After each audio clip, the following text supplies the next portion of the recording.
Bonjour, je suis heureux de vous retrouver dans un quartier historique de Paris, la Butte-Montmartre. Nous allons rencontrer un de nos grands chefs français, meilleur ouvrier de France. Et puis c'est une personne qui nous a fait vibrer à travers notamment le salon du chocolat et les robes en chocolat qu'il fait régulièrement. Donc nous allons découvrir un chef meilleur ouvrier de France. J'ai un dernier indice à vous donner.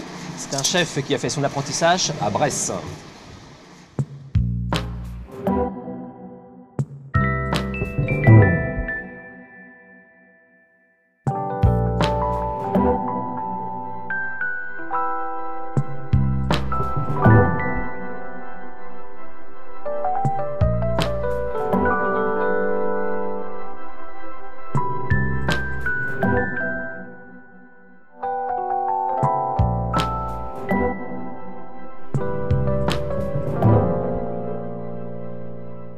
Bonjour Philippe. Merci. Merci de nous accueillir chez toi. Je t'en prie, à la ça. maison L'Araire. C'est un grand C'est plaisir. bien ça. C'est ça, tout à fait. Bon, très bien. On découvre les pâtisseries ensemble? Allez, on y va. Tu rentres? Allez. On a déjà un étalage de macarons, parce qu'on vend pas mal de macarons, enfin à peu près 14 sortes de macarons. Ici, on a quelques entremets. Oui. Quelques pâtisseries un peu à tous les parfums en fait. Là, je vois le mosaïque là. Voilà, le mosaïque, citron vert basilic avec une compote de fraises. D'accord. On a le Monte Cristo, biscuit chocolat avec une mousse chocolat, un crémeux framboise et une marmelade de framboise. Il y a toute cette partie donc chocolaterie également qui se tient à cœur, je crois. Donc que tu as toute l'année? Oui, toute l'année. Donc on crée une sorte de snacking chocolat où tous les gens ils peuvent un peu se servir eux-mêmes, regarder. Et je pense que c'est aussi important commercialement. Maintenant Arnaud, j'ai quelques petites questions à te poser. Je pense qu'on va y aller, on va s'installer. Bon bah ok. On y va. Allons-y, c'est parti. Donc Arnaud, le meilleur ouvrier de France pâtissier en 2006-2007. Hein. C'est ça. Donc là, un thème qui est le mariage. Hein. Et donc là, je pense que ça t'a inspiré parce que tu es devenu meilleur ouvrier de France. C'est vrai. On a eu de la chance, c'était un super thème. Ouais. C'était vraiment, on avait un buffet à réaliser où on devait faire le goûter des mariés, les petits fours des mariés, la pièce en chocolat des mariés, la pièce en sucre des mariés, l'entremet superposé des mariés. Je te rassure, on n'a pas fait ça en une journée. On a eu 25 heures, ce qui fait qu'à peu près en 2 jours et demi, on a dû réaliser ça. Et là, le souvenir qui fait que justement tu es devenu meilleur ouvrier de France, le petit truc, le petit déclic qui a fait, d'après toi, que tu es devenu meilleur ouvrier de France, c'est lequel? Je pense que c'est surtout un travail de fond, parce que c'est un an de préparation. Mais ce qui ressort de mon buffet, c'est mes tripes, quoi. C'est vraiment mon style, ma griffe. Et je suis content que ça a plu, quoi. Voilà. Tout à fait. Mais bien avant, il y a eu d'autres maisons qui t'ont permis, enfin d'autres événements qui ont permis de te construire en tant que pâtissier et chocolatier. C'est vrai. Déjà, moi, je viens de Brest. J'ai eu de la chance de rencontrer un maître d'apprentissage qui avait l'amour du métier et qui a su me le transmettre. Donc pour moi, ça a été une révélation. Et c'est lui qui, par la suite, m'a poussé à venir à Paris. Ce qui fait que, en arrivant à Paris, j'ai travaillé chez Pelletier. Ensuite, j'ai été chez Dalloyau. Et puis, ensuite, Fauchon. Donc on va se retrouver ensemble dans ton atelier pâtisserie-chocolaterie pour faire justement le tour de main qui va permettre de faire cette super pâtisserie qui s'appelle l'émotion. L'émotion. Voilà. On y va? Allez, on est parti.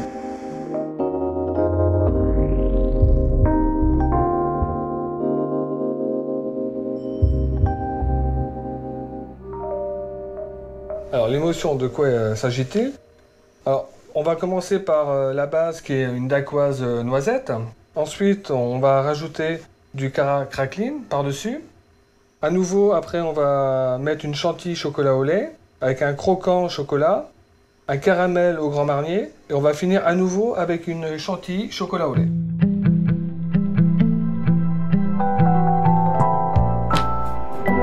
Alors, le biscuit, c'est tout simplement une dacquoise à base de poudre de noisette avec du sucre glace. À côté, on monte les blancs d'œufs qu'on sert avec le sucre. Il faut bien serrer les blancs. Une fois que les blancs sont bien montés, on incorpore le reste du sucre. Ensuite, la meringue, on la mélange délicatement avec les poudres. Et après, on va dresser avec une poche et une douille numéro 12 on va dresser sur une feuille papier cuisson. Donc l'astuce, en fait, là, c'est vraiment une cuisson à une température de combien? 170 degrés. 170 degrés. Four ventilé. Four ventilé. Entre 20 et 22 minutes à peu près. D'accord. Donc nous allons passer donc à la partie Karakrakine, donc qui est un produit à base de chocolat au lait caramel avec du biscuit toasté, légèrement caramélisé, que tu as bien apprécié, et qu'on va mettre en situation directement, tout simplement, sur ce fond de dacquoise. On va pas trop près du bord, hein, parce que je veux que les gens, quand ils dégustent, c'est un peu la petite surprise de l'entremet.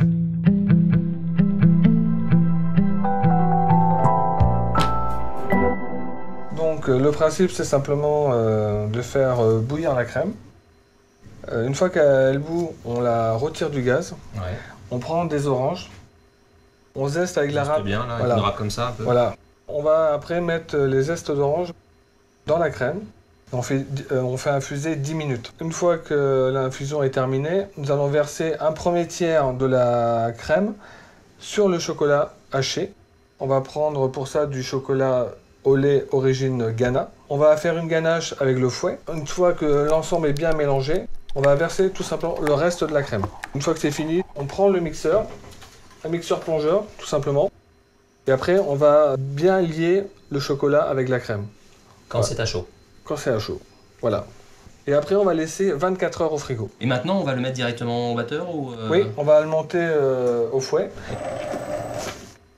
Voilà, la chantilly chocolat au lait est montée. Vous voyez, il faut quand même qu'elle soit comme celle-ci pour voilà, un peu tremblotante, qu'elle soit pas trop ferme. Bien sûr. Parce qu'il faut quand même savoir qu'après, une fois qu'on va la passer au congèle et qu'elle va encore cristalliser, donc elle va encore prendre un peu plus. Donc il faut pas trop la monter. Hein. Faut vraiment... Puis même pour travailler, c'est plus agréable. C'est plus agréable. Voilà. Donc là, tu as pris une douille à peu près de 10-12. Voilà. On fait des rosaces. Donc là, en fait, on est dans la vraie pâtisserie. On est dans la pâtisserie avec le geste, avec la recette. Et ensuite, le milieu. Donc ça, on va mettre tout simplement au frigo, le temps de préparer le caramel. Très bien.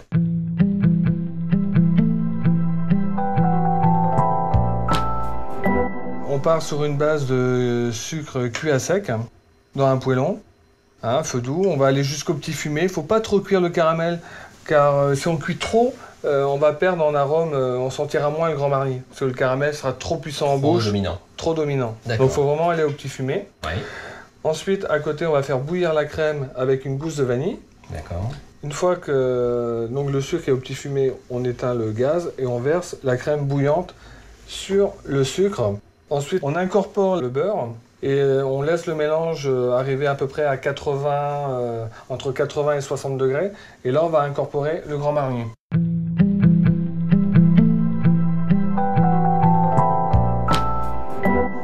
Donc là, j'ai réalisé 2 disques en chocolat au lait Élysée. L'astuce, c'est d'utiliser le chocolat sur une feuille de papier cuisson. Ensuite, une fois que le chocolat commence à cristalliser, vous prenez un carton ou un cercle hein, et vous détaillez autour, tout simplement, avec un petit couteau d'office.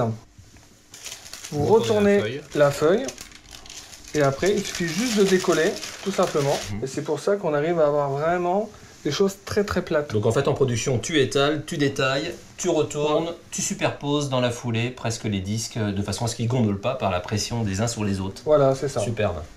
Donc là, nous allons garnir à la poche le caramel. Simplement la poche, pour être sûr que ça ne coule pas, on va tourner le plastique et on va pousser avec le pouce dans la douille. Voilà. On écrase un peu la douille. Il faut que ça soit comme assez fin. Et ensuite, on va poser le deuxième disque par-dessus. Et on va juste faire une légère pression. Donc maintenant, on va le passer directement un peu au frigo, hein, de façon à ce que justement ça se raffermisse.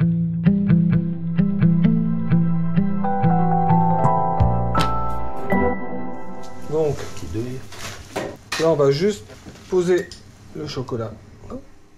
On appuie un petit peu pour être sûr que ça adhère bien. Pour le croquant au chocolat, ce qui est très important, c'est soit on met le croquant au chocolat à température ambiante, ou soit on le met au frigo, mais surtout pas au congélateur. Il y a une condensation qui risque de se former, et après on va être embêté pour la finition du Au gâteau. moment du décor. Voilà. Très bien. Donc là, tu as ta crème justement qui... Voilà, donc là on Qui est a prête. utilisé une douille à Saint-Olo. Donc là on va poser la douille sur le chocolat et ensuite on appuie tout doucement. C'est vraiment un gâteau de pâtissier, ça. Voilà. Le geste, quoi. Super. Voilà. On a sorti l'entremets du congélateur. Ouais. Donc j'ai simplement passé un petit coup de pistolet que d'un côté pour donner encore plus de relief. Voilà, avec du baril-glace en fait à 40-45 degrés à peu près. Voilà, c'est ça, tout simplement. Ensuite, ce que j'ai fait, c'est que j'ai rajouté un glaçage lait. Un glaçage lait, brillance lait en fait. Voilà, c'est ça. Pour amener un peu de texture, de brillance dans le gâteau. Et ensuite, on va décorer avec des écorces d'orange. Donc là, c'est des écorces d'orange confites. Hein. Et pour finir, on va rajouter un petit peu de feuille or, voilà, tout simplement. Et la signature? Important, bien sûr. Alors moi, ce que j'ai voulu, c'est surtout en créant cette pâtisserie, j'aime beaucoup le chocolat au lait. Et le chocolat au lait, ça me fait penser à la gourmandise, à l'enfance. Et j'ai voulu me faire plaisir en voulant le sortir de ma gamme, en lui donnant du relief, du punch. Donc maintenant, il ne nous reste plus qu'à déguster. Bah oui. Qu'est-ce que tu en penses? Bah oui, ça. En voyant, on a envie, je pense. Donc je goûte. Hein. On sent bien la fraîcheur du produit, il est vraiment à bonne température. Voilà, on Ouais. sent bien le carakrakin qui croustille. Donc Oui. avec cette note caramel très agréable. Et puis Et ça arrive en l'orange. fin de bouche en plus. C'est vraiment. C'est ça. C'est Et sympa. l'orange, vraiment, vraiment très sympa. En tout cas, j'ai vécu un moment, en ce qui me concerne en tout cas, inoubliable. J'ai fort apprécié bien sûr ce côté chaleureux, familial, que j'ai ressenti au sein de l'entreprise. Arnaud, merci beaucoup. Et puis vous pourrez bien sûr retrouver l'ensemble de nos vidéos sur cacaobarry.com.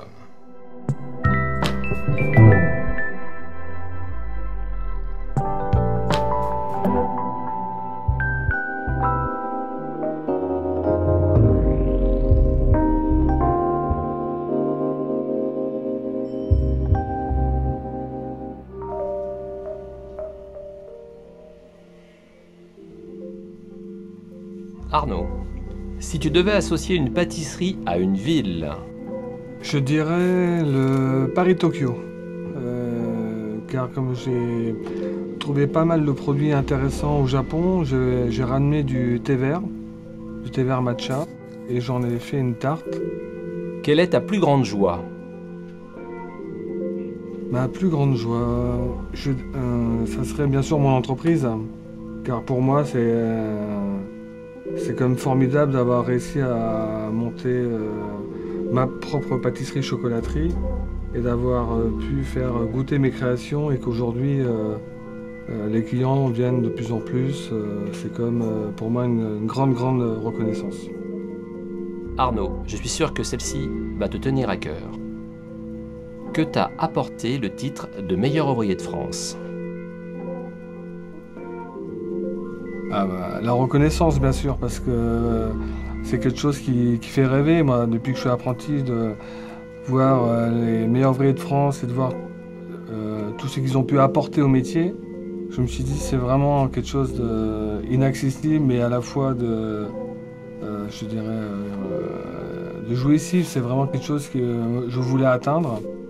Ça me booste encore plus pour repartir encore dans de nouvelles aventures.